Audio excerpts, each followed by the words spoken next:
હાલે મારા દીકરાને બહુ ભૂખ લાગી છે. નથી ખાવ મારે આ રોટલો રોજ નકરો રોટલો રોટલો ને રોટલો. એ નો ખાવો હોય ને તો કાંઈ નહીં, પણ ઘા હું કરવાનું કરશો?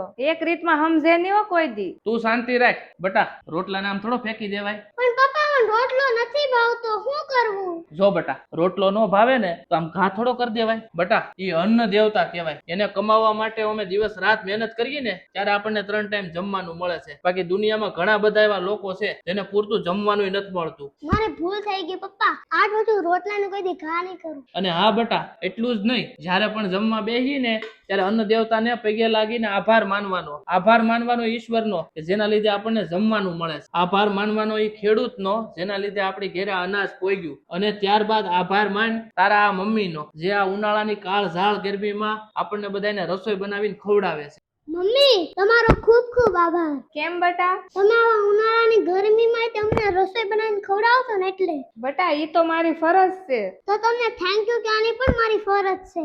અને આજ પછી હું કોઈ દી રોટલાનો ઘા નહીં કરું. મિત્રો, બાળકોને શિક્ષણની સાથે સાથે આ અન્નનું પણ મહત્વ સમજાવજો. વાત જો તમને મારી સારી લાગી હોય ને તો વિડીયોને લાઈક અને શેર કરવાનું ભૂલતા નહીં.